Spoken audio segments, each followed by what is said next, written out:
Buku Chomsky ibarat polemik yang dirancang untuk menggugah orang Amerika dari rasa puas diri. Amerika dalam pandangannya harus menahan diri, dan dia mengukuhkan pandangannya dengan menggebu. Kita perlu memahaminya sebagai ajakan untuk mengakhiri kemunafikan Amerika, untuk memperkenalkan dimensi mendasar yang lebih konsisten dalam hubungan Amerika dengan dunia, dan alih-alih menyombongkan kemurahan hati Amerika, untuk menelaah secara kritis bagaimana sebenarnya pemerintah Amerika Serikat menjalankan kekuasaannya yang masih tak tertandingi. The New York Review of Books. Chomsky adalah fenomena dunia. Mungkin dialah suara Amerika yang paling banyak didengar soal kebijakan luar negeri di dunia internasional. The New York Times Book Review. Dengan logika yang menghunjam kuat, Chomsky meminta kita untuk menyimak baik-baik apa yang diutarakan para pemimpin kita, dan untuk memperhatikan apa yang mereka lesapkan. Setuju dengan dia atau tidak, kita akan merugi jika tidak mendengarkannya. Business Week. Bagaimana bisa kita menjadi sebuah imperium? Tulisan-tulisan Noam Chomsky, warga negara Amerika paling berbudi, memberikan jawaban terbaik untuk pertanyaan itu. The Boston Globe. Mungkin saja jika Amerika Serikat menempuh jalan yang sama seperti Inggris abad ke-19, tafsiran Chomsky akan menjadi tolok ukur di kalangan ahli sejarah 100 tahun dari sekarang. The New Yorker. Bagi siapapun yang ingin mengetahui lebih lanjut tentang dunia tempat kita hidup, ada satu jawaban sederhana, bacalah Noam Chomsky. New Statesman. Pendahuluan. Tidak ada jawaban sederhana dan pasti atas pertanyaan yang dikemukakan dalam judul buku ini. Dunia begitu beragam, begitu pelik. Namun, tidaklah sulit untuk mengenali adanya ketimpangan kemampuan dalam membentuk jejaring dunia, serta untuk mengidentifikasi aktor penting dan berpengaruh di dalamnya. Di antara berbagai negara, sejak akhir Perang Dunia Kedua, Amerika Serikat berdiri jauh di barisan terdepan tanpa penyeimbang, dan masih tetap demikian. Negara ini masih menentukan sebagian besar diskursus global, mulai urusan Israel-Palestina, Iran, Amerika Latin, perang melawan teror, organisasi ekonomi internasional, hak dan keadilan, dan semacamnya hingga persoalan utama seputar kelangsungan peradaban perang nuklir dan kerusakan lingkungan. Bagaimanapun, daya kuasa Amerika Serikat telah berkurang sejak mencapai puncak sejarah yang tidak pernah terjadi sebelumnya, pada 1945.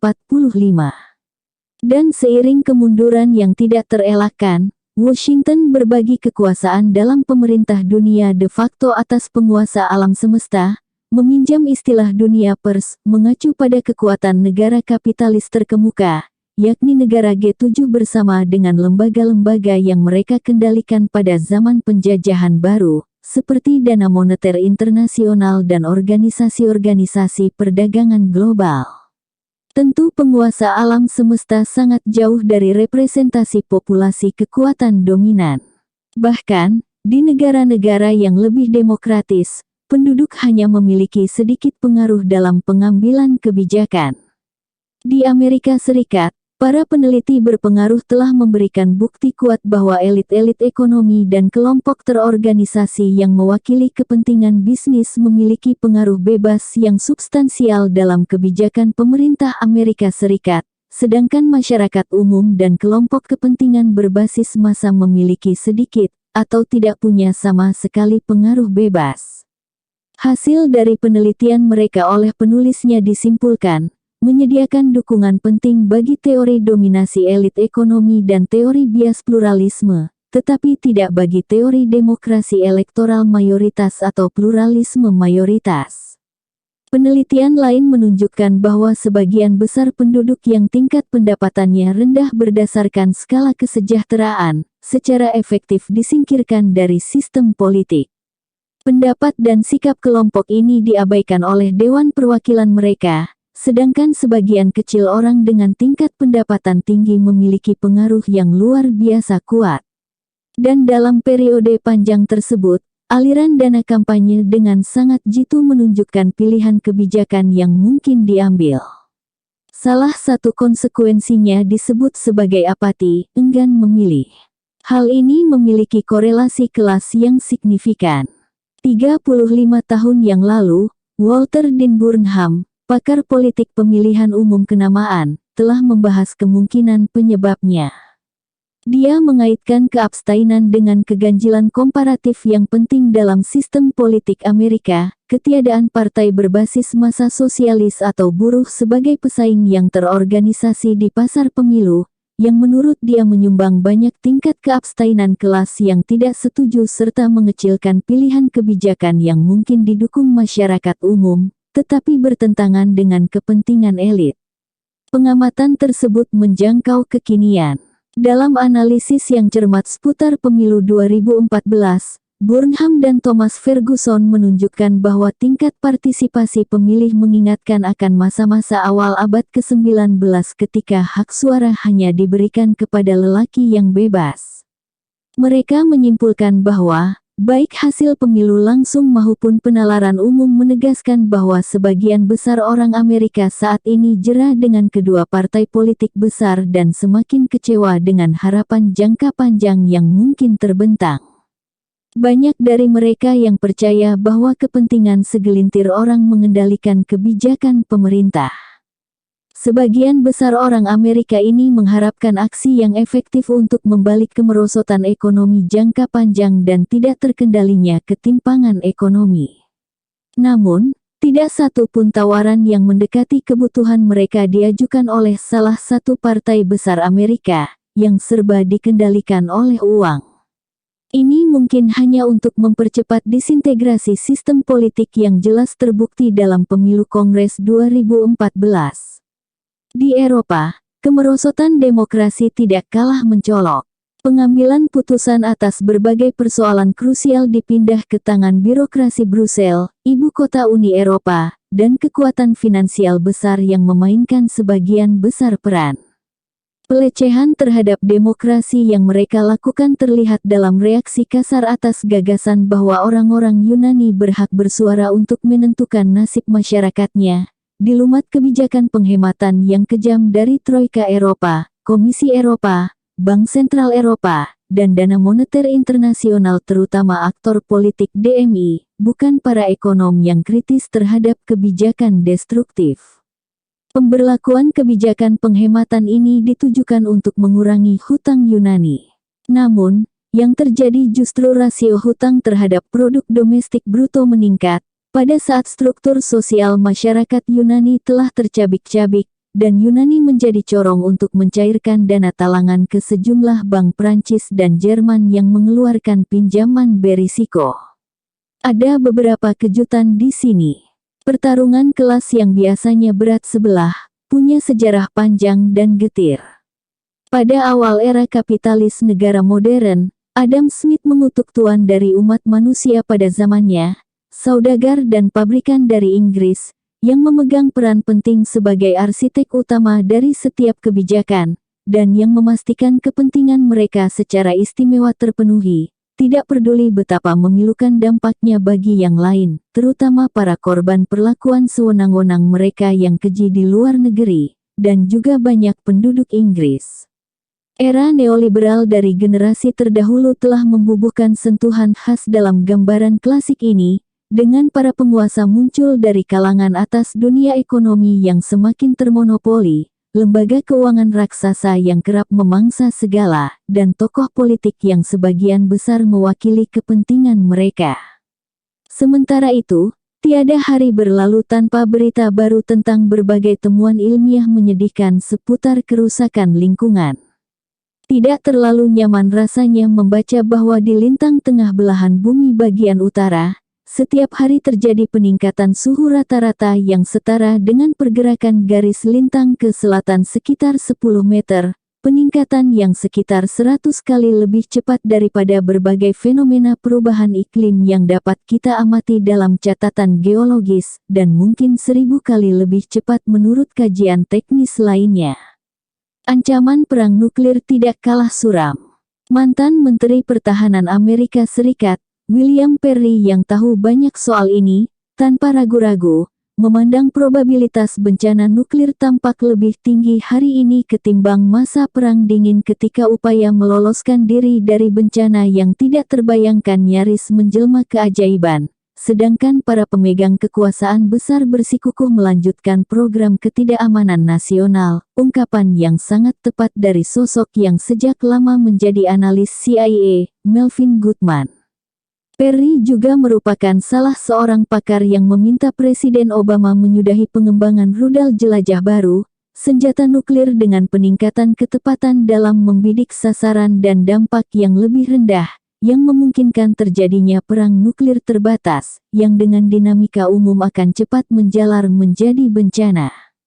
Lebih buruk lagi, rudal baru itu terdiri atas dua jenis, nuklir dan non-nuklir sehingga musuh yang diserang mungkin mengasumsikan yang terburuk dan bereaksi berlebihan, lalu memulai perang nuklir. Namun, tipis sekali harapan bahwa saran tersebut akan dihiraukan, mengingat rencana Pentagon menyuntikkan sekian triliun dolar untuk segera melanjutkan pengembangan sistem senjata nuklir, sementara kekuatan yang lebih kecil beringsut menuju Armageddon perang akhir zaman. Menurut saya, berbagai pernyataan di atas cukup untuk menggambarkan karakter para pemain utama. Bab-bab berikutnya berusaha mengeksplorasi pertanyaan seputar siapa yang mengatur dunia, bagaimana mereka melanjutkan upayanya, dan kemana semua ini menuju, juga bagaimana penduduk yang menyangganya, meminjam ungkapan mendalam Thorstein Veblen, masih punya harapan untuk mengatasi kekuatan bisnis dan doktrin nasionalis dan menjadi, dalam kalimat Veblen, hidup dan selaras dengan kehidupan. Kita tidak punya banyak waktu. Kembalikan lagi tanggung jawab intelektual. Sebelum membahas tanggung jawab intelektual, perlu diperjelas siapa yang dimaksud dengan para intelektual. Konsep intelektual dalam pengertian modern dikenal luas berkat Dreyfusard, yakni pembela Alfred Dreyfus sejak Manifesto Intelektual pada 1898, yang terinspirasi oleh surat terbuka Émile Zola berisi protes terhadap Presiden Prancis, mengutuk tipu muslihat terhadap perwira artileri Prancis, Alfred Dreyfus, yang dihukum atas tuduhan pengkhianatan dan menjadi mata-mata militer. Para pendukung Dreyfus meneguhkan gambaran para intelektual sebagai pembela keadilan, yang melawan kekuasaan dengan keberanian dan integritas. Namun, mereka tidak dipandang demikian pada masa itu. Sebagai kelas terdidik minoritas, Dreyfusard kerap dikucilkan dalam kehidupan intelektual arus utama, khususnya oleh tokoh-tokoh penting di antara dewa akademisi Prancis yang selamanya anti-Dreyfusard, sebagaimana ditulis oleh sosiolog Stephen Lucas. Bagi Maurice Barrès yang merupakan seorang novelis, politikus, dan pemimpin kelompok anti-Dreyfusard, anggota Dreyfusard adalah para anarkis dari podium perkuliahan. Bagi dewa lainnya, Ferdinand Brunetière, kata intelektual menunjukkan salah satu keeksentrikan paling konyol pada zaman kita, maksudnya dalih para penulis, ilmuwan, profesor, dan filolog yang merangkak naik ke jenjang manusia super yang berani menyebut jenderal kita sebagai idiot, lembaga sosial kita absurd, dan tradisi kita tidak sehat. Maka, siapakah para intelektual? Kelompok minoritas yang terinspirasi oleh Zola, yang dipenjara karena mencemarkan nama baik pemerintah dan melarikan diri dari negaranya, atau para dewa akademi. Pertanyaan ini menggema dari masa ke masa, dari satu bentuk ke bentuk lainnya. Para intelektual, dua kategori. Selarik jawaban mengemuka pada Perang Dunia Pertama ketika intelektual kenamaan di segala penjuru berbaris dengan antusias mendukung negara masing-masing. Dalam Manifesto 93, para tokoh penting di salah satu negara paling tercerahkan di dunia, yaitu Jerman, menyeru Barat untuk percaya kepada kita. Percaya bahwa kita akan melanjutkan perang ini sampai usai sebagai bangsa yang beradab, kepada siapa warisan Goethe, Beethoven, dan kan diperlakukan sama penting dengan tempat tinggal dan tanah airnya. Rekan-rekan mereka di barisan lain senada dalam semangat untuk mencapai tujuan mulia, tetapi tidak memuji diri sendiri. Di New Republic mereka menyatakan, kerja yang efektif dan menentukan atas nama perang telah dicapai oleh kelas yang harus secara komprehensif tetapi longgar disebut intelektual. Kelompok progresif ini percaya bahwa mereka memastikan Amerika Serikat memasuki perang di bawah pengaruh putusan moral yang dicapai usai musyawarah mufakat dari anggota masyarakat yang lebih bijak. Mereka pada kenyataannya korban dari dongeng rekaan Kementerian Informasi Inggris, yang diam-diam berupaya mengarahkan pemikiran sebagian besar masyarakat dunia, terutama mengarahkan pemikiran intelektual progresif Amerika yang mungkin dapat membantu melecut negara-negara penganut pasifisme agar terjangkit demam perang. John Dewey terkagum-kagum akan banyaknya pelajaran psikologis dan pendidikan yang bisa diambil dari perang, yang membuktikan bahwa umat manusia, lebih tepatnya orang-orang cerdas di tengah masyarakat dapat menangani persoalan hidup dan mengelolanya dengan penuh kesadaran dan penuh kecerdasan untuk mencapai akhir yang diinginkan. Dewey hanya butuh beberapa tahun untuk beralih dari sosok intelektual pengemban amanat pada Perang Dunia Pertama menjadi para anarkis di podium perkuliahan, mencela ketidakbebasan pers dan mempertanyakan seberapa jauh kebebasan intelektual yang hakiki dan tanggung jawab sosial dapat terwujud dalam skala besar di bawah rezim ekonomi yang ada. Tentu tidak semua orang berdiri patuh di barisan, menyesuaikan diri dengan aturan. Tokoh termasyhur seperti Bertrand Russell, Eugene Debs, Rosa Luxemburg, dan Carl Liebknecht, layaknya Zola, dipenjara. Debs menerima hukuman yang cukup parah, 10 tahun penjara karena mempertanyakan langkah Presiden Wilson seputar perang demi demokrasi dan hak asasi manusia. Wilson menolak memberinya amnesti setelah perang berakhir, meski akhirnya Presiden Harding melunak. Beberapa pembangkang, misalnya Thorstein Veblen juga dihukum, tetapi dengan perlakuan yang tak terlalu kejam. Veblen dipecat dari jabatannya di Badan Pengawas Makanan usai menyiapkan laporan yang menunjukkan bahwa kekurangan tenaga kerja pertanian bisa ditanggulangi dengan menyudahi penindasan brutal Wilson terhadap serikat pekerja, terutama buruh industri sedunia. Randolph Bond dijatuhkan lewat sejumlah jurnal progresif setelah mengkritik Liga Bangsa-Bangsa imperialis yang murah hati dan upaya mulia mereka. Sepanjang sejarah hanya ada satu pola sanjungan dan hukuman yang lazim berlaku, mereka yang berbaris rapi melayani negara biasanya disanjung oleh masyarakat intelektual pada umumnya, sedangkan mereka yang menolak berderet melayani negara dijatuhi hukuman. Pada tahun-tahun berikutnya para cendekiawan menegaskan perbedaan dua kategori intelektual. Kelompok eksentrik konyol terdiri atas intelektual berorientasi nilai yang mengajukan keberatan terhadap pemerintah demokratis yang setidaknya berpotensi sama seriusnya dengan yang diajukan pada masa lalu oleh kaum aristokrat, gerakan fasis, dan partai komunis. Di antara berbagai pelanggaran lainnya, kelompok berbahaya ini mengabdikan diri untuk melecehkan kepemimpinan, menantang otoritas dan bahkan menentang lembaga yang bertanggung jawab atas indoktrinasi generasi muda. Beberapa orang menyelam lebih dalam untuk meragukan keluhuran tujuan perang, seperti Bond. Kritik pedas soal pembangkang yang membantah otoritas dan tatanan yang mapan ini dilontarkan oleh para cendekiawan liberal internasional di Komisi Trilateral. Sebagian besar anggota pemerintahan Carter diambil dari barisan mereka dalam kajian pada 1975, The Crisis of Democracy. Layaknya kelompok progresif New Republic selama Perang Dunia Pertama, mereka memperluas konsep intelektual melampaui Brunetière penulis dan kritikus dari Prancis dengan menyertakan pula intelektual teknokratik dan berorientasi kebijakan. Kelompok pemikir serius dan bertanggung jawab, yang mengabdikan dirinya untuk tugas konstruktif dalam merumuskan kebijakan di lembaga yang ada, dan memastikan indoktrinasi generasi muda membuahkan hasil. Hal yang terutama membuat khawatir para cendekiawan trilateral adalah demokrasi yang kebablasan pada masa-masa sulit di tahun 1960-an. Masa ketika kelompok masyarakat yang biasanya pasif dan apatis memasuki arena politik untuk menyuarakan kepedulian mereka atas kaum minoritas, perempuan, orang tua, pekerja, singkatnya penduduk itu sendiri yang ada kalanya disebut kelompok kepentingan khusus. Mereka perlu dibedakan dari orang-orang yang disebut Adam Smith tuan dari umat manusia, yang merupakan arsitek utama dari kebijakan pemerintah dan mengejawantahkan ungkapan busuk, semua untuk kita sendiri, tidak tersisa apapun bagi orang lain.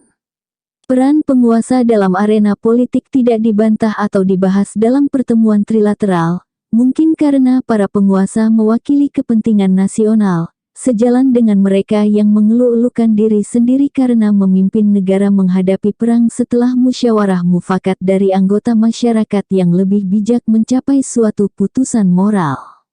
Untuk mengatasi beban berlebihan yang diemban negara karena adanya kepentingan khusus, kalangan trilateral menyerukan kebersahajaan dalam demokrasi, kembali pada pasifisme bagi kelompok yang kurang penting, bahkan mungkin kembali pada hari-hari bahagia ketika Truman sanggup menjalankan pemerintahan dengan kerja sama yang relatif kecil dari pengacara dan bankir Wall Street, dan dengan demikian demokrasi berkembang.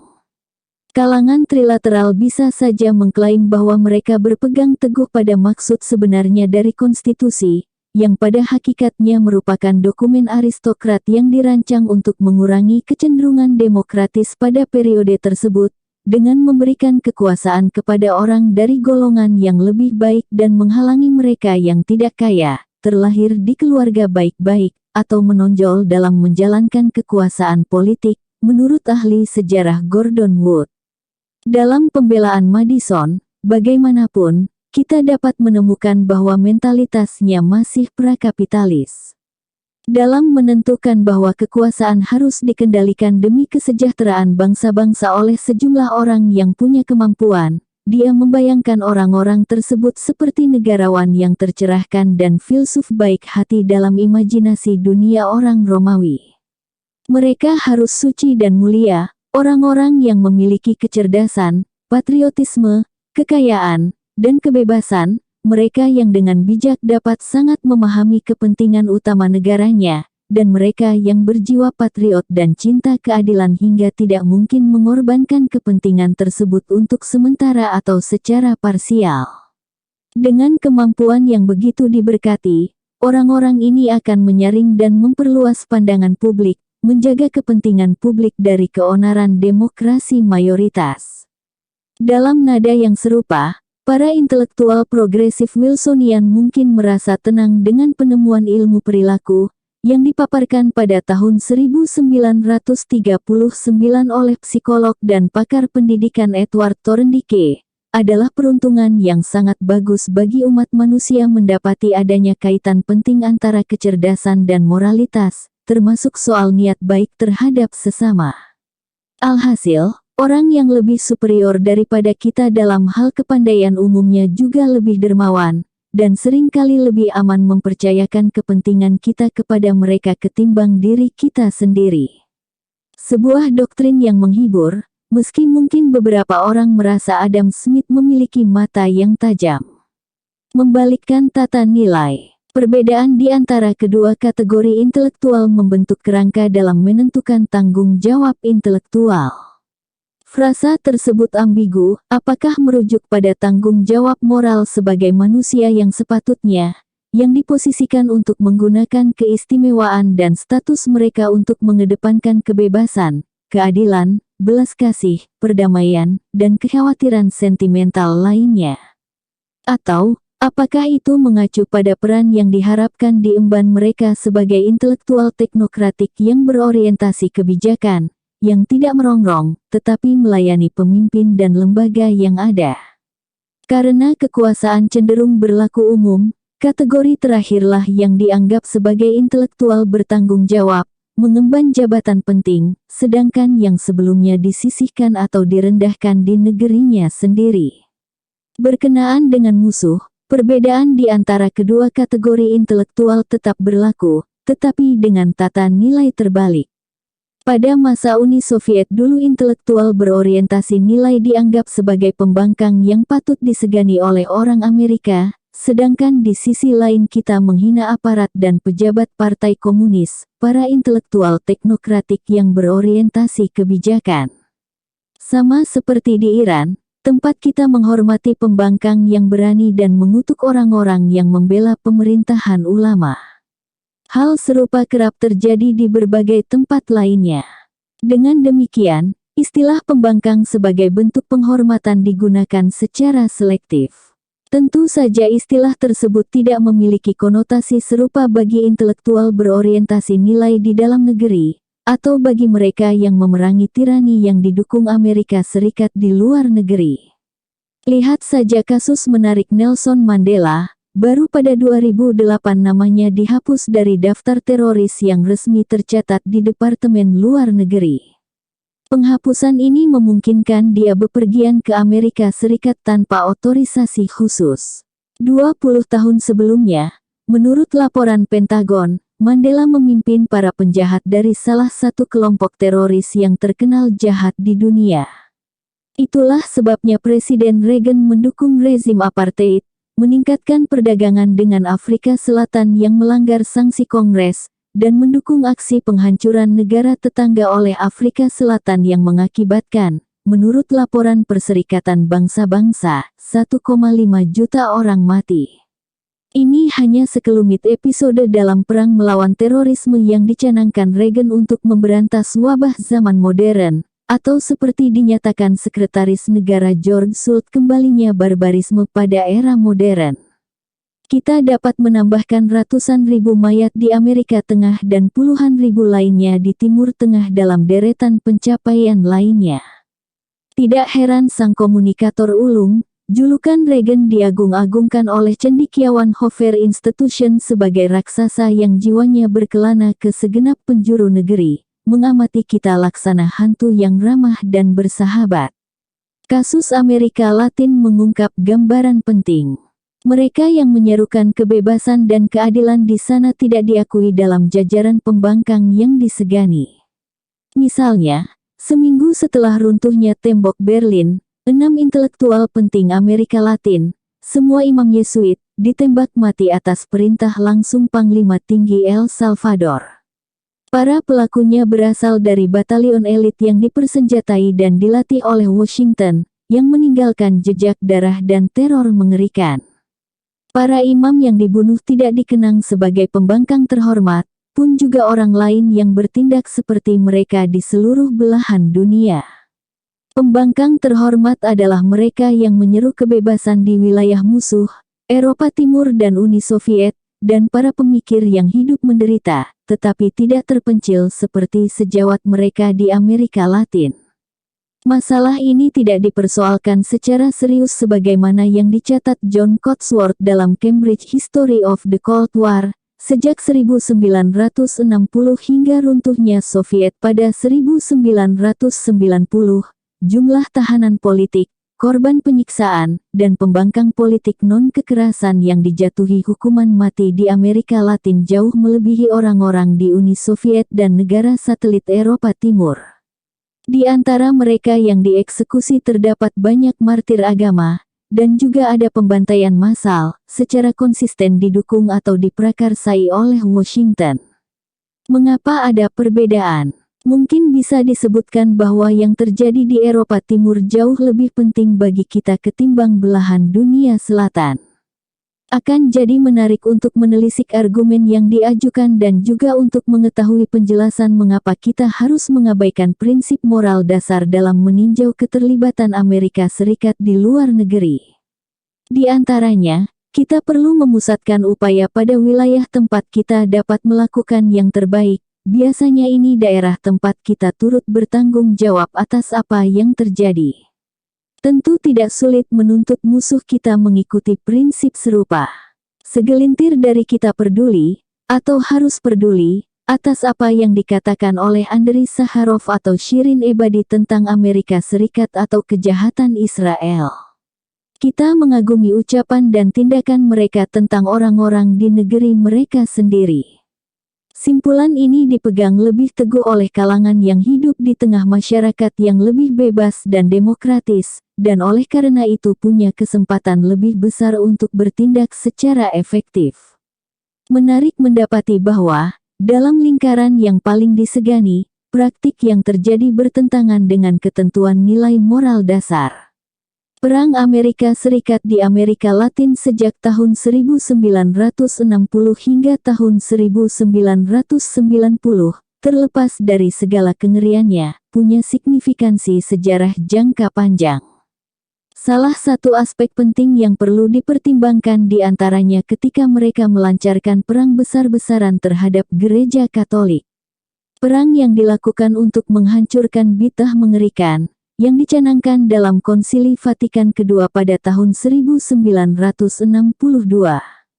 Saat itu Paus Yohanes ke-23 membawa era baru dalam sejarah Gereja Katolik, meminjam kalimat teolog termasyhur Hans Kung, memulihkan ajaran Injil yang terkubur sejak abad ke-14 ketika Kaisar Konstantinus menetapkan Kristen sebagai agama kerajaan Romawi sehingga melembagakan revolusi yang mengubah gereja yang dianiaya menjadi gereja yang menganiaya.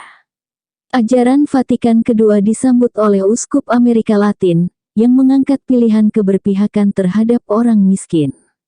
Para imam, suster, dan orang awam kemudian menyerukan pesan damai radikal dari Injil kepada orang miskin, membantu mereka mengorganisasi diri untuk memperbaiki nasib getirnya di wilayah kekuasaan Amerika Serikat. Pada tahun yang sama, tahun 1962, Presiden John F. Kennedy membuat sejumlah putusan penting. Salah satunya mengalihkan misi militer Amerika Latin dari pertahanan hemisfer, yakni anakronisme dari Perang Dunia Kedua menjadi keamanan internal, yang sebenarnya perang terhadap penduduk setempat jika mereka menimbulkan masalah. Charles Maeching Jr. yang memimpin operasi penumpasan pemberontakan Amerika Serikat dan rencana pertahanan dalam negeri dari tahun 1960 sampai tahun 1966, menggambarkan konsekuensi atas kebijakan tahun 1962 sebagai pergeseran dari toleransi terhadap kerakusan dan kekejaman militer Amerika Latin menjadi keterlibatan langsung dalam kejahatan mereka, dengan dukungan Amerika Serikat untuk penerapan metode regu pemusnah Heinrich Himmler. Salah satu inisiatif utamanya berupa kudeta militer di Brasil, didukung oleh Washington dan dilaksanakan tidak lama setelah pembunuhan Kennedy, yang membentuk situasi keamanan nasional yang mencekam dan brutal di wilayah tersebut. Wabah represi kemudian menyebar ke seluruh belahan dunia, mencakup kudeta tahun 1973 yang mengukuhkan kediktatoran Pinochet di Chile dan kemudian yang paling kejam di antara semuanya, kediktatoran Argentina, rezim Amerika Latin favorit Reagan. Amerika Tengah, untuk kali kesekian mendapat gilirannya pada tahun 1980-an di bawah kepemimpinan hantu yang ramah dan bersahabat para cendekiawan Hoover Institution, yang kini dikagumi berkat capaiannya. Pembunuhan intelektual Yesuit seiring runtuhnya tembok Berlin merupakan pukulan terakhir yang menumbangkan bitah teologi pembebasan. Kejadian tersebut merupakan puncak masa-masa horor di El Salvador, yang bermula ketika Uskup Agung Oscar Romero, sang penyuara orang-orang tertindas dibunuh oleh pihak yang lebih kurang sama. Para pemenang dalam perang melawan gereja itu mengungkapkan andil mereka dengan bangga. The School of the Americas, yang lalu berganti nama, terkenal sebagai tempat pelatihan untuk para pembunuh Amerika Latin, mengumumkan salah satu pokok bahasan bahwa teologi pembebasan yang diinisiasi dalam Konsili Vatikan II dikalahkan dengan bantuan tentara Amerika Serikat. Sebenarnya, pembunuhan pada November tahun 1989 nyaris menjadi pukulan terakhir, tidak lagi perlu upaya lebih lanjut. Setahun kemudian Haiti menyelenggarakan pemilu bebas pertama, dengan hasil yang mengejutkan sekaligus mengguncang Washington yang mengira calonnya dari kalangan elit akan mendapatkan kemenangan telak karena masyarakat di daerah kumuh dan perbukitan mengorganisasi diri mereka untuk memilih Jean Bertrand Aristide, pendeta yang gencar menyerukan teologi pembebasan. Amerika Serikat serta-merta bergerak melemahkan pemerintah terpilih dan setelah kudeta militer yang berhasil menggulingkan kekuasaan beberapa bulan kemudian, memberikan dukungan substansial bagi junta militer yang bengis dan elit pendukungnya yang mengambil alih tampuk kuasa. Kerja sama perdagangan dengan Haiti lantas meningkat meski melanggar sanksi internasional. Hal ini semakin meningkat di bawah kepemimpinan Presiden Clinton yang juga mengeluarkan izin bagi perusahaan minyak Texaco untuk memasok kebutuhan para penguasa kejam di sana, bertentangan dengan pedomannya sendiri. Berbagai dampak menyedihkan lainnya akan saya lewatkan saja karena sudah banyak dibahas di tempat lain. Kecuali sebuah kejadian pada tahun 2004, saat Prancis dan Amerika, dua negara penindas Haiti bersama dengan Kanada secara terang-terangan kembali melakukan campur tangan dengan menculik Presiden Aristide yang telah terpilih lagi, dan mengirimnya ke Afrika Tengah. Aristide dan partainya lantas secara efektif dilarang mengikuti pemilu tahun 2010 sampai tahun 2011 yang menggelikan. Episode terkini dalam sejarah mengerikan yang terentang hingga ratusan tahun silam dan hampir tidak diketahui di kalangan yang bertanggung jawab atas kejahatan itu. Mereka lebih memilih berkisah tentang upaya khusus untuk menyelamatkan orang-orang yang menderita dari nasib suram yang mendera. Putusan menentukan lainnya diambil Kennedy pada tahun 1962 dengan mengirim pasukan khusus dipimpin Jenderal William Yarborough ke Kolombia. Yarborough menyarankan pasukan keamanan Kolombia untuk menjalankan kegiatan paramiliter, sabotase, atau aksi teroris terhadap pendukung komunis, kegiatan yang didukung Amerika Serikat. Makna kalimat pendukung komunis itu dilontarkan oleh Ketua Kehormatan Komisi Hak Asasi Kolombia, sekaligus mantan Menteri Luar Negeri Alfredo Vázquez Carrizosa. Dia menulis bahwa pemerintahan Kennedy berusaha keras mengubah tentara kami menjadi brigade penumpas pemberontakan. Menerima strategi baru dari pasukan pembunuh, memperkenalkan apa yang dikenal di Amerika Latin sebagai doktrin keamanan nasional, bukan cara pertahanan menghadapi musuh di luar negeri, melainkan cara menjadikan pemerintah militer sebagai penguasa permainan dengan hak untuk memerangi musuh di dalam negeri. Sebagaimana yang diatur dalam doktrin Brasil, doktrin Argentina, doktrin Uruguay, dan doktrin Kolombia, merupakan langkah yang tepat untuk melawan dan menghabisi pekerja sosial, serikat buruh, laki-laki ataupun perempuan yang tidak mendukung pemerintahan, dan diasumsikan sebagai ekstremis komunis. Dan ini bisa berarti siapa saja, termasuk aktivis manusia sepertiku. Pada tahun 2002 saya mengunjungi Vázquez Carrizosa yang tinggal di bawah penjagaan ketat di kediamannya di Bogota. Kunjungan ini bagian dari tugas Amnesty International untuk kampanye jangka panjang demi melindungi para pejuang HAM di Kolombia, mengingat catatan buruk negara tersebut terkait penyerangan terhadap aktivis hak asasi manusia dan buruh dan sebagian besar korban teror negara, yakni orang miskin dan tidak berdaya.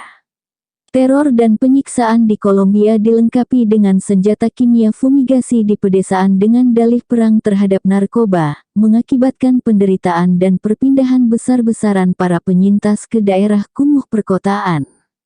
Kantor Kejaksaan Agung Kolombia kini memperkirakan lebih dari 140.000 orang tewas oleh kelompok paramiliter, yang kerap bekerja sama dengan pihak militer yang didanai Amerika Serikat.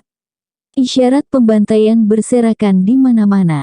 Pada 2010, di jalan tanah yang sulit dilewati menuju desa terpencil di Kolombia bagian selatan, saya bersama seorang teman melintasi lapangan kecil dengan banyak salib sederhana, menandai kuburan para korban yang diserang oleh para militer ketika sedang dalam bas kota.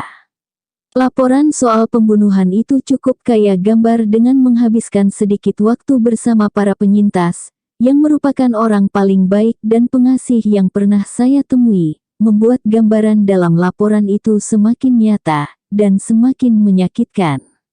Ini sekadar sketsa ringkas dari kejahatan mengerikan tempat Amerika turut andil melakukan kesalahan besar, dan kita paling tidak bisa berusaha memperbaikinya. Namun, lebih menyenangkan untuk bergelimang pujian atas keberanian memprotes pelanggaran musuh resmi, kegiatan yang baik, tetapi bukan prioritas bagi intelektual berorientasi nilai yang secara serius mengemban tanggung jawab atas sikap itu. Para korban dalam wilayah kekuasaan kita, tidak seperti mereka yang ada di negara musuh, tidak hanya diabaikan dan lekas dilupakan, tetapi juga dihina dengan sinis. Ilustrasi mencolok mengenai hal ini muncul beberapa minggu setelah pembunuhan para intelektual Amerika Latin di El Salvador kala Václav Havel berkunjung ke Washington untuk menghadiri sesi bersama Kongres. Di hadapan hadirin yang terpesona melihatnya, Havel memuji para pembela kebebasan di Washington yang memahami tanggung jawab yang mengiringi sebagai negara adik kuasa di dunia, terutama tanggung jawab atas pembunuhan brutal terhadap orang-orang El Salvador tidak lama sebelumnya. Kaum intelektual liberal terpukau oleh paparannya. Havel mengingatkan bahwa kita hidup di abad romantis, demikian ungkap Anthony Lewis dengan menggebu-gebu di New York Times.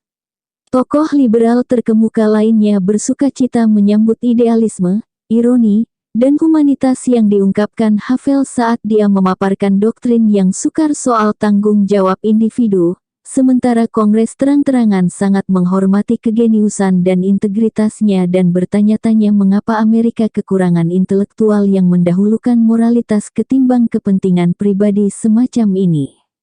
Kita tidak perlu berlarut-larut menduga reaksi yang mungkin muncul jika Pendeta Ignacio Ellacuría, tokoh intelektual paling menonjol yang dibunuh, yang mengucapkan kalimat semacam itu di Duma setelah pasukan elit bersenjata dan terlatih membunuh Havel dan 6 sejawatnya, peristiwa yang tentu saja tidak dapat dibayangkan.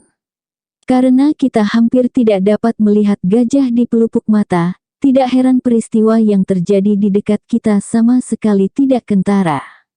Contoh mudah, Presiden Obama mengirimkan 79 anggota pasukan ke Pakistan pada Mei tahun 2011, yang rupanya bertugas menjalankan rencana pembunuhan terhadap tersangka utama aksi teroris kejam tanggal 9 September Osama bin Laden.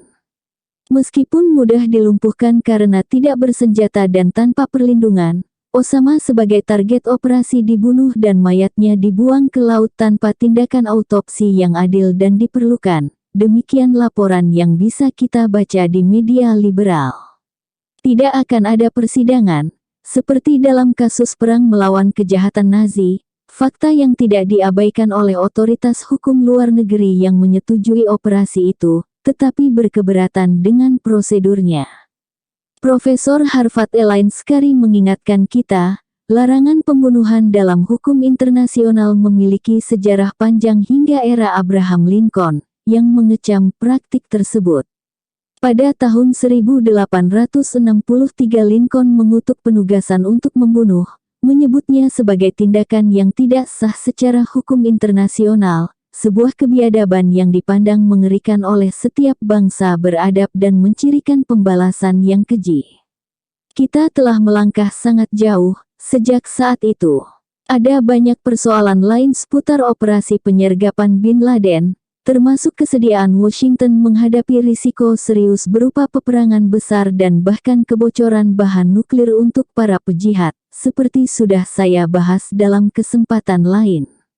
Namun, mari kita tetap mengacu pada nomenklatur pokok bahasan, Operasi Geronimo. Penggunaan nama ini menyulut kemarahan di Meksiko dan dikecam kelompok pribumi Amerika Serikat, tetapi tampaknya tidak ada pemberitahuan lain kecuali fakta bahwa Obama menyamakan Bin Laden dengan kepala suku Apache yang dengan berani memimpin rakyatnya melawan penjajah. Pilihan sembrono atas nama ini mengingatkan bagaimana mudahnya kita menamai senjata untuk membunuh korban kejahatan kita, Apache, Black Hawk, Cheyenne. Bagaimana reaksi kita jika Luftwaffe Angkatan Udara Jerman menamai pesawat tempurnya Yahudi dan Gypsy? Penyangkalan atas kesalahan keji ini kadang-kadang sangat kentara. Beberapa kasus terkini misalnya, 2 tahun lalu di salah satu jurnal intelektual liberal kiri terkemuka, New York Review of Books, Russell Baker menguraikan hasil kajiannya terhadap karya ahli sejarah non-heroik Edmund Morgan, yaitu bahwa ketika Columbus dan penjelajah lainnya tiba, mereka menemukan benua yang luas, sedikit yang menghuni dan bekerja sebagai petani dan berburu. Dalam dunia tanpa batas dan alami, membentang dari area hutan tropis hingga wilayah utara yang beku, mungkin jumlah penduduknya tidak lebih dari 1 juta.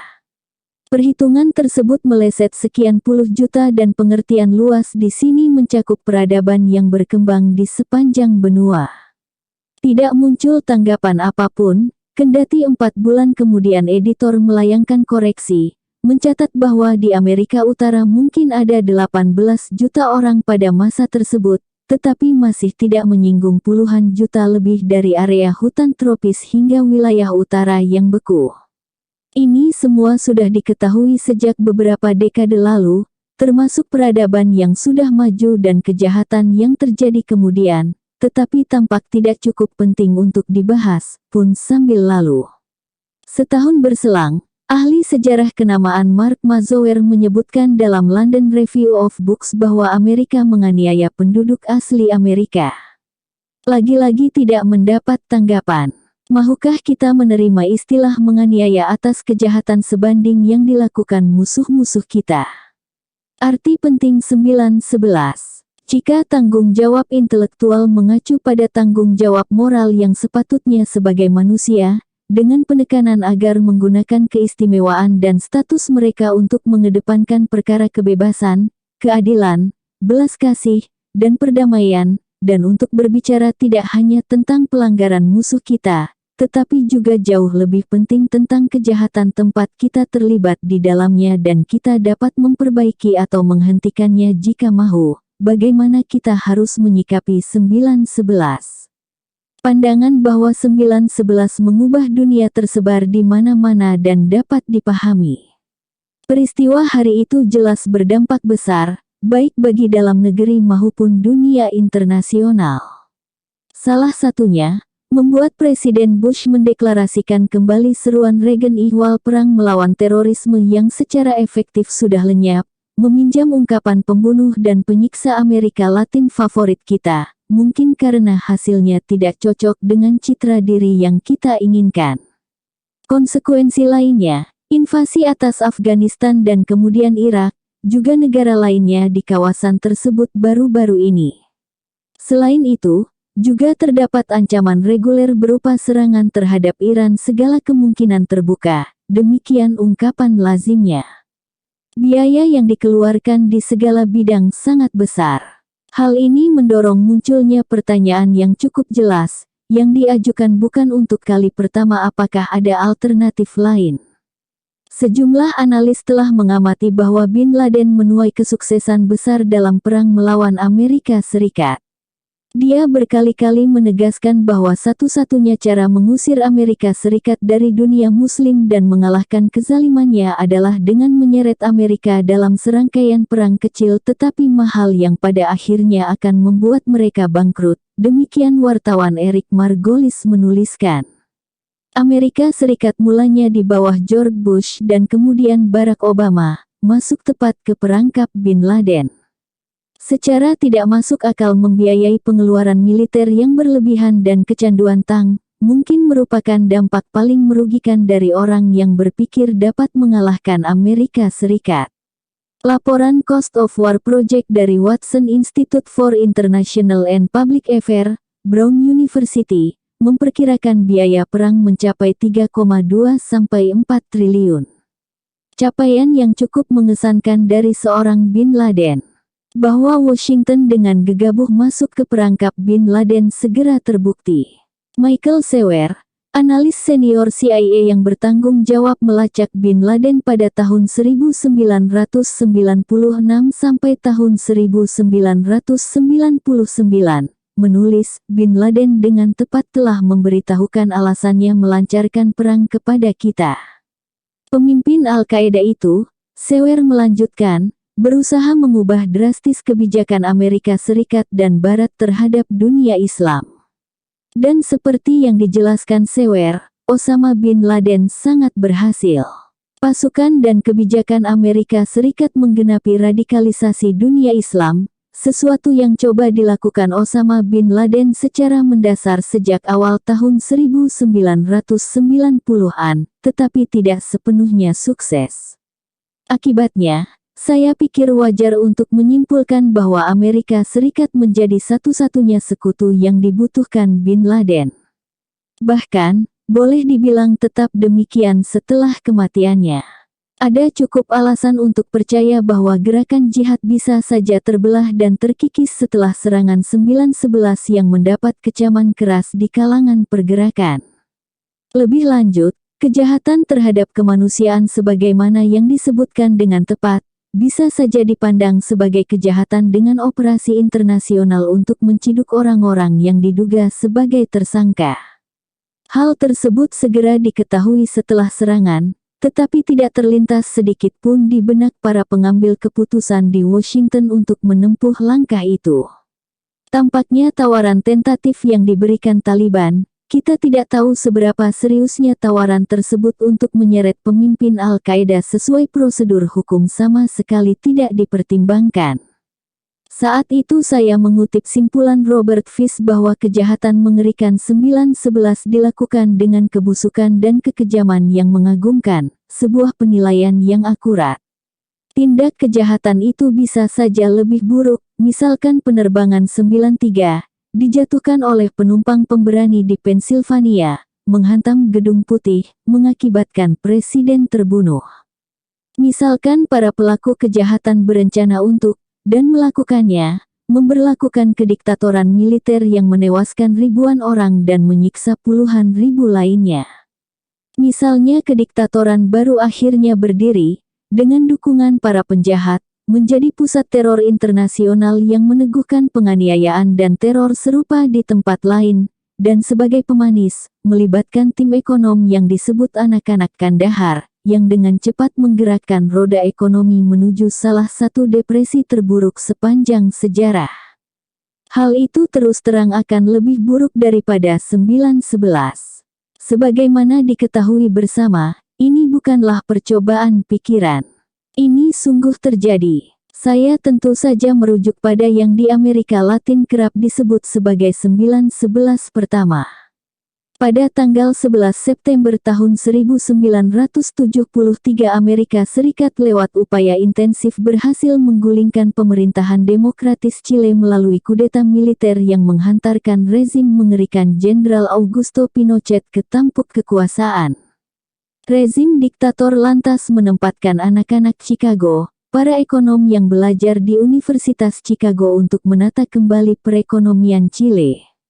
Pikirkan kehancuran ekonomi dan penyiksaan dan penculikan yang terjadi, dan jumlah korban yang terbunuh dikalikan 25 untuk menghasilkan jumlah per kepala yang setara dengan hari ini, dan Anda akan melihat betapa dampak 9/11 pertama jauh lebih membinasakan. Tujuan penggulingan tersebut dalam kalimat pemerintahan Nixon, membunuh virus yang bisa mendorong semua negeri asing berjuang untuk mengganggu kita dengan mencoba mengambil alih sumber daya milik mereka sendiri dan secara umum untuk menjalankan kebijakan pembangunan yang independen dalam barisan yang dibenci Washington.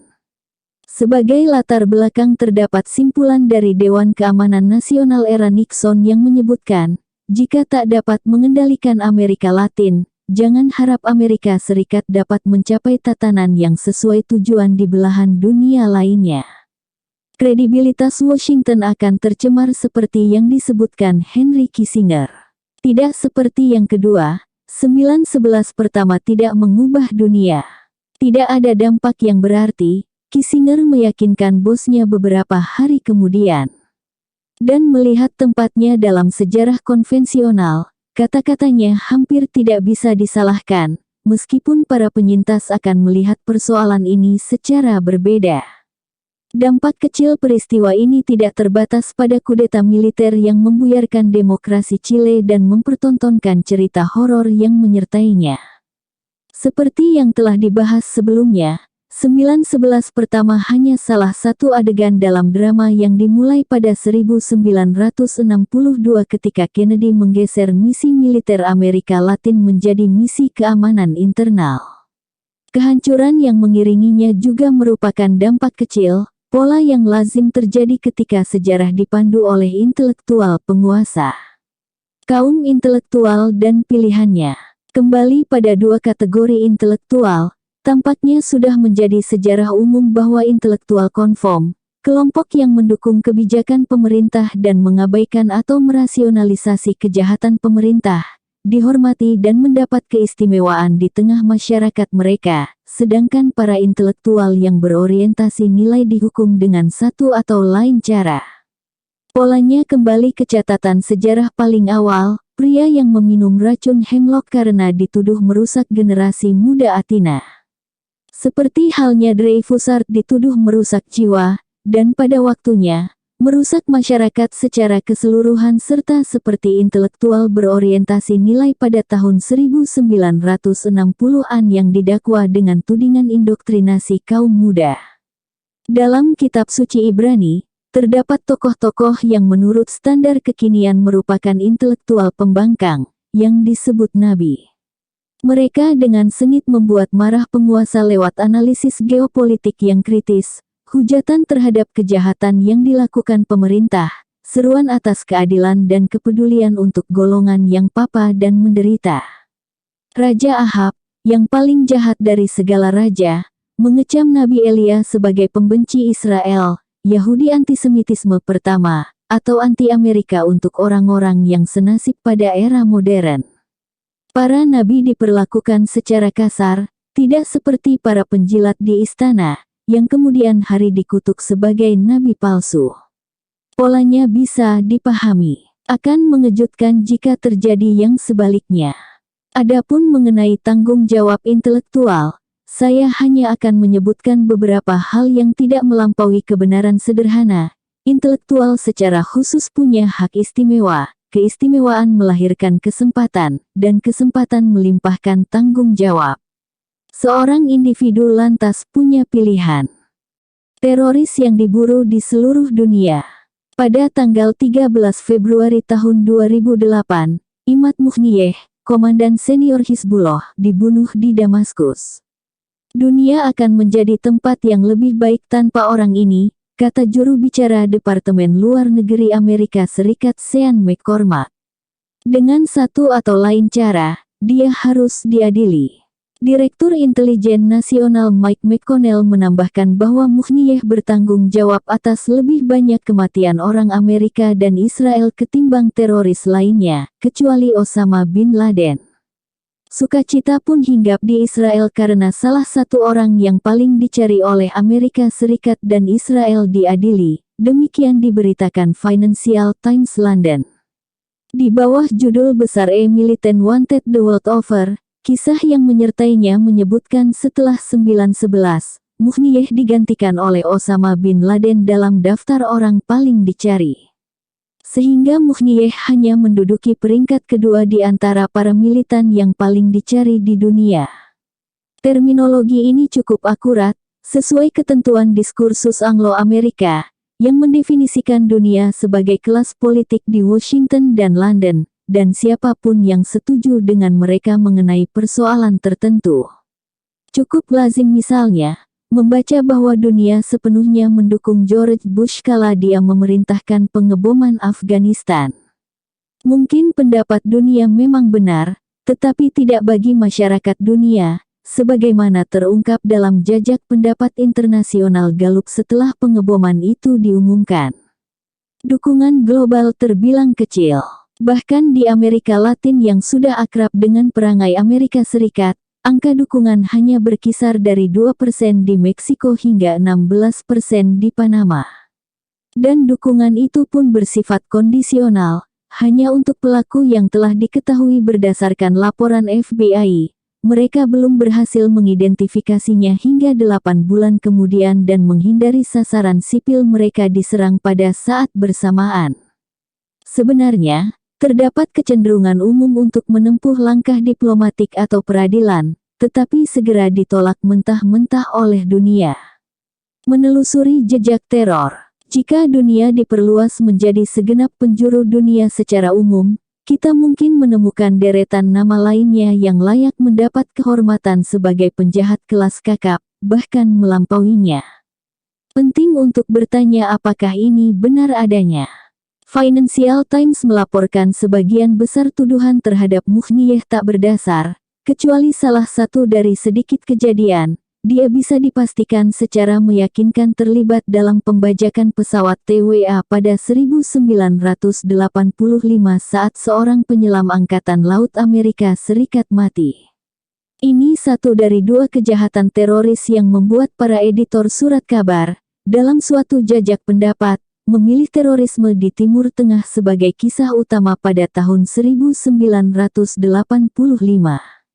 Kejahatan lainnya adalah pembajakan kapal pesiar Achille Lauro saat seorang penumpang Amerika yang menderita sakit lumpuh, Leon Klinghoffer, dibunuh dengan sadis. Hal tersebut mencerminkan cara penilaian dunia. Dan mungkin saja dunia yang tidak sekadar Washington dan London, melihat persoalan dengan agak berbeda.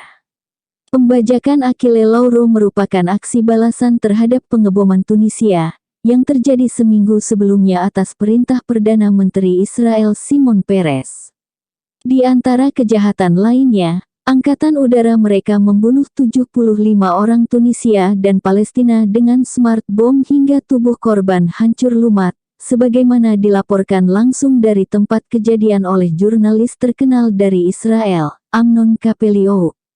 Washington turut andil dalam tragedi ini karena gagal memperingatkan sekutunya, Tunisia, bahwa para pengebom akan segera beraksi, mengingat tidak mungkin armada ke-6 dan intelijen Amerika Serikat tidak menyadari rencana penyerangan tersebut.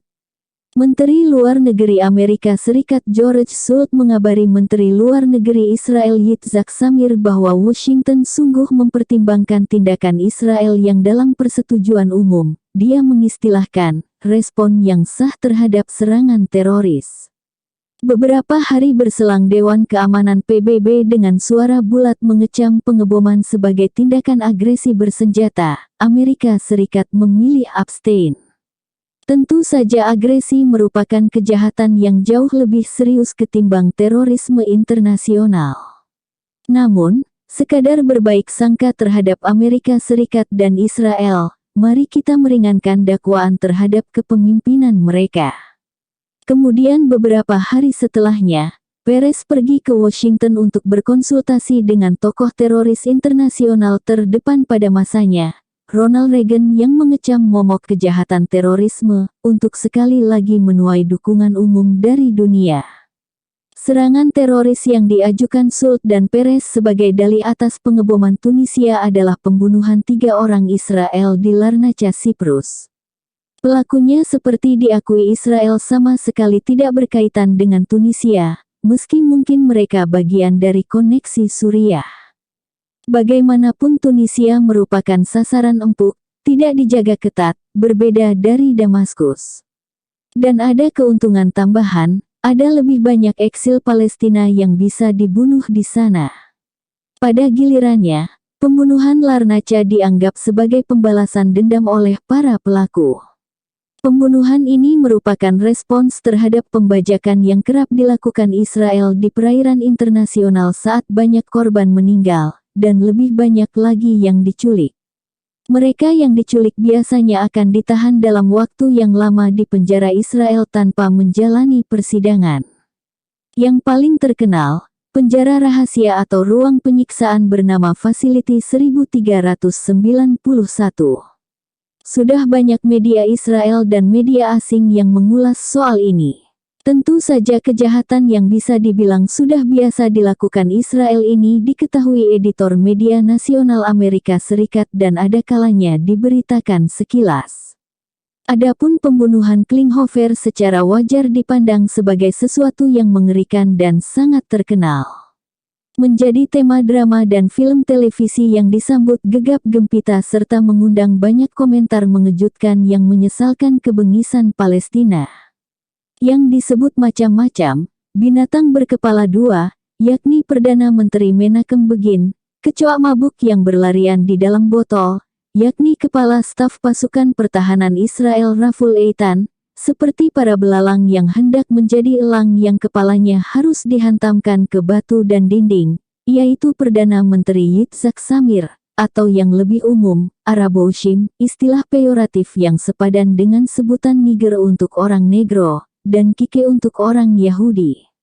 Dengan demikian, setelah pertunjukan teror pemukim militer yang amat bejat dan penghinaan yang disengaja di Halhul tepi barat, Desember tahun 1982, yang bahkan membuat jijik orang Israel pendukung kebijakan perang, analis militer politik kenamaan Yoram Peri menulis dengan cemas bahwa salah satu tugas tentara hari ini adalah merenggut hak-hak orang yang tidak bersalah hanya karena mereka Araboushim yang tinggal di wilayah yang dijanjikan Tuhan kepada kita, tugas yang kian mendesak, dan dijalankan dengan lebih brutal ketika Araboushim mulai berani menengadahkan kepala mereka beberapa tahun kemudian.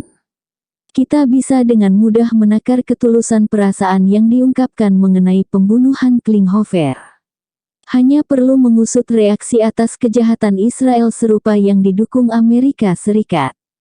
Misalnya, pembunuhan dua orang lumpuh berkebangsaan Palestina pada April tahun 2002, Kemal Sugayer dan Jamal Rashid, oleh pasukan Israel yang mengamuk di kamp pengungsi Jenin di tepi barat. Tubuh remuk Sugayer dan rongsokan kursi rodanya ditemukan wartawan Inggris, bersama sobekan bendera putih yang dipegangnya ketika dia ditembak mati saat berusaha melarikan diri dari tank-tank Israel yang kemudian melindasnya, mengoyak wajahnya menjadi dua bagian, dan membuat lengan dan kakinya putus. Sementara itu, Jamal Rashid digilas di atas kursi roda ketika salah satu bulldozer Caterpillar yang sangat besar milik Israel yang disediakan Amerika Serikat meratakan rumahnya di Jenin dengan sejumlah anggota keluarga masih berada di dalamnya. Reaksi yang muncul sangat berbeda, atau lebih tepatnya tidak ada reaksi sama sekali, dan selalu seperti itu sehingga sangat mudah untuk menjelaskan bahwa tidak perlu ada komentar lebih lanjut. Bom mobil dan teroris desa. Tidak pelak lagi, pengeboman Tunisia pada tahun 1985 merupakan kejahatan teroris yang jauh lebih parah ketimbang pembajakan Achille Lauro atau kejahatan lainnya pada tahun yang sama saat Mougnier tanpa keraguan bisa dipastikan terlibat. Namun, bahkan aksi pengeboman Tunisia ini masih punya pesaing untuk meraih penghargaan sebagai kejahatan teroris terburuk di Timur Tengah, di masa puncaknya pada tahun 1985. Salah satunya bom mobil di Beirut, yang diletakkan tepat di luar masjid. Bom tersebut meledak ketika sholat Jumat selesai dan para jemaah beranjak meninggalkan masjid. Sebanyak 80 orang meninggal dan 256 orang terluka. Sebagian besar korban meninggal terdiri atas perempuan dan anak perempuan yang telah meninggalkan masjid. Dahsyatnya ledakan itu membakar sejumlah bayi di atas tempat tidurnya, menewaskan perempuan yang tengah membeli baju pengantinnya, dan menyungkurkan 3 anak yang tengah berjalan pulang ke rumah dari masjid. Selain itu, ledakan tersebut menghancurkan jalan utama padat penduduk di pinggiran Beirut Barat. Demikian diberitakan Nora Boustany 3 tahun kemudian di Washington Post. Sasaran utamanya adalah ulama Syiah Syekh Muhammad Hussein Fadalah yang selamat. Pengeboman dilakukan CIA era Reagan dan sekutu Arabnya dengan bantuan Inggris dan secara tegas mendapatkan izin Direktur CIA William Casey, menurut laporan wartawan Washington Post. Bob Woodward dalam bukunya Veil The Secret Wars of the CIA tahun 1981 sampai tahun 1987. Sedikit sekali yang bisa diketahui soal ini di luar fakta kasat mata, berkat kepatuhan mendalam terhadap doktrin bahwa kita tidak menyelidiki kejahatan kita sendiri kecuali sudah terlalu mencolok untuk disembunyikan dan penyelidikan pun sebatas dilakukan di level bawah, pada apel busuk yang tentu saja di luar kendali. Pesaing ketiga untuk memenangi penghargaan teroris Timur Tengah pada tahun 1985 adalah Operasi Tinju Besi Perdana Menteri Peres di wilayah Lebanon Selatan, yang kemudian diduduki Israel dengan melanggar perintah Dewan Keamanan. Sasarannya, Mereka yang disebut Komandan Tinggi Israel teroris desa. Kejahatan Peres dalam kasus ini lebih parah lagi, berupa pembunuhan disengaja yang brutal dan sewenang-wenang dalam kalimat seorang diplomat barat yang mengenali daerah tersebut, penilaian yang cukup kuat dengan didukung pengamatan langsung. Bagaimanapun, peristiwa ini tidak penting bagi dunia dan oleh karena itu tidak diselidiki lebih lanjut, sesuai kebiasaan. Kita mungkin kembali bertanya-tanya, apakah kejahatan ini tergolong terorisme internasional atau kejahatan agresi yang lebih kejam? Namun mari sekali lagi berbaik sangka terhadap Israel dan para pendukungnya di Washington dan meringankan dakwaan. Serangkaian insiden di atas mungkin terlintas di benak orang-orang di tempat lain di penjuru dunia ketika memikirkan salah satu dari beberapa kejadian kejahatan teroris yang jelas melibatkan Imad Muhniyeh. Amerika Serikat juga menuding Muhniyeh bertanggung jawab atas serangan ganda bom bunuh diri menggunakan truk, yang menghancurkan barak marinir Amerika Serikat dan pasukan terjun payung Prancis di Lebanon pada tahun 1983. Aksi tersebut menewaskan 241 marinir dan 58 penerjun payung. Selain itu, Muhniyeh dituduh terlibat dalam serangan terhadap kedutaan Amerika Serikat di Beirut yang terjadi sebelumnya. Serangan yang menewaskan 63 orang ini merupakan pukulan telak karena saat itu tengah berlangsung pertemuan pejabat CIA. Financial Times mengaitkan penyerangan barak marinir dengan kelompok jihad Islam, bukan Hizbullah. Fawaz Gerges, salah seorang pakar terkenal soal gerakan jihad dan Lebanon, menuliskan kelompok tidak dikenal yang disebut jihad Islam telah mengaku melakukan aksi tersebut. Berkumandang seruan dalam bahasa Arab klasik meminta semua orang Amerika meninggalkan Lebanon jika tidak ingin mati. Muhniyeh disebut-sebut sebagai pemimpin jihad Islam saat itu, tetapi setahu saya, tidak ada cukup bukti. Opini dunia mengenai kejadian ini tidak bisa dipastikan, tetapi mungkin ada keraguan menyebut serangan terhadap pangkalan militer di negara lain sebagai serangan teroris. Apalagi ketika pasukan Amerika Serikat dan Prancis gencar melancarkan serangan laut dan udara di Lebanon, tidak lama setelah Amerika memberikan dukungan penting atas invasi Israel di Lebanon pada tahun 1982, yang menewaskan sekitar 20.000 orang dan meluluhlantakkan bagian selatan negara tersebut dan menyisakan puing-puing kehancuran di Beirut. Dukungan tersebut akhirnya dicabut Presiden Reagan ketika protes internasional terlalu keras untuk diabaikan, terutama setelah pembantaian Sabra dan Shatila. Di Amerika Serikat, pendudukan Israel di Lebanon kerap dijelaskan sebagai reaksi atas serangan teroris Palestine Liberation Organization, yakni organisasi pembebasan Palestina di utara pangkalan Israel di Lebanon. Penjelasan ini membuat kontribusi penting kita terhadap kejahatan perang besar-besaran dapat dipahami. Padahal di dunia nyata daerah perbatasan Lebanon aman-aman saja selama setahun terakhir, kecuali serangan Israel yang bertubi-tubi, banyak di antaranya disertai pembunuhan untuk memancing respons PLO yang dapat digunakan sebagai dalih invasi, yang sudah direncanakan. Tujuan aksi yang sebenarnya tidak ditutupi oleh para pakar dan pemimpin Israel, melindungi upaya Israel untuk mengambil alih tepi barat yang telah diduduki. Menarik diamati bahwa satu-satunya kesalahan serius dalam buku Jimmy Carter, Palestine, Peace Not Apartheid, adalah pengulangannya atas propaganda tentang serangan PLO di Lebanon sebagai motif invasi Israel. Buku ini menuai kritik pedas dan berbagai upaya dilakukan untuk menemukan sejumlah frasa yang bisa disalah tafsirkan, tetapi kesalahan mencolok tersebut satu-satunya diabaikan. Hal itu dapat dimengerti karena sesuai dengan kriteria doktrin penuh kebohongan yang berguna. Membunuh tanpa niat. Tudingan lainnya adalah bahwa Muhniyeh mendalangi pengeboman kedutaan Israel di Buenos Aires pada tanggal 17 Maret tahun 1992 yang menewaskan 29 orang. Seperti yang diberitakan oleh Financial Times, aksi ini merupakan balasan atas pembunuhan mantan pemimpin Hizbullah, Abbas al-Musawi lewat serangan udara di Lebanon Selatan. Tentang pembunuhan itu tidak perlu segala pembuktian, Israel dengan bangga mengakuinya. Dunia mungkin punya kepentingan mengenai apa yang akan terjadi selanjutnya. Al-Musawi dibunuh dengan helikopter bantuan Amerika Serikat, jauh di utara zona keamanan ilegal Israel di Lebanon Selatan. Dia dalam perjalanan menuju Sidon dari desa Jibchit, tempat dia memberikan ceramah dalam acara peringatan kematian imam lain yang dibunuh pasukan Israel. Serangan helikopter itu juga menewaskan istri dan anaknya yang berusia 5 tahun. Kemudian, Israel menggunakan helikopter bantuan Amerika itu untuk menyerang mobil yang akan membawa orang-orang yang selamat dari serangan pertama ke rumah sakit. Usai pembunuhan terhadap keluarga ini, Hizbullah mengubah aturan main. Demikian Yitzhak Rabin memberitahu Knesset Parlemen Israel. Sebelumnya, tidak ada roket yang ditembakkan ke Israel.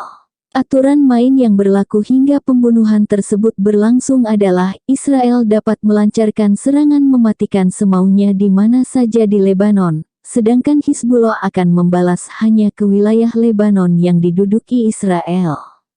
Usai pembunuhan terhadap pemimpin dan keluarga, Hizbullah mulai membalas kejahatan Israel di Lebanon dengan menembakkan roket ke Israel Utara.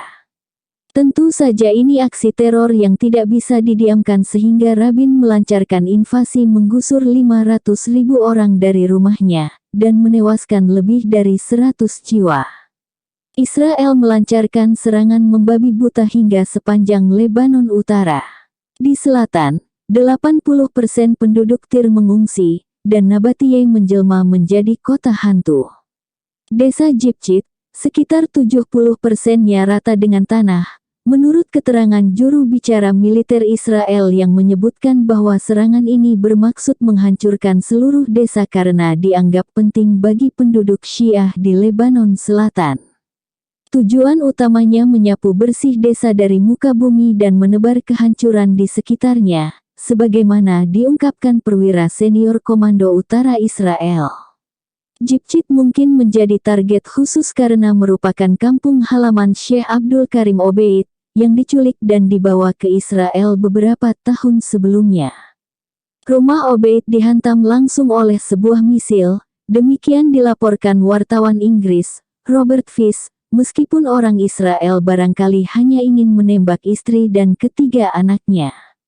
Mereka yang tidak melarikan diri hidup sembunyi-sembunyi di balik teror, demikian Mark Nicholson menulis di Financial Times, karena setiap gerakan yang kasat mata di dalam atau di luar rumah mereka akan menarik perhatian pasukan pengintai Israel, yang lantas akan menghujani target yang dibidik dengan peluru hingga lumat. Pada waktu tertentu beberapa desa dihantam mortir lebih dari 10 kali dalam 1 menit. Semua tindakan ini mendapat dukungan penuh Presiden Bill Clinton, yang memahami perlunya ketegasan dalam mengajari Araboshim tentang aturan main. Rabin pun ditampilkan sebagai pahlawan utama sekaligus sosok pencinta perdamaian, sangat berbeda dari binatang berkepala dua, para belalang, dan kecoak mabuk.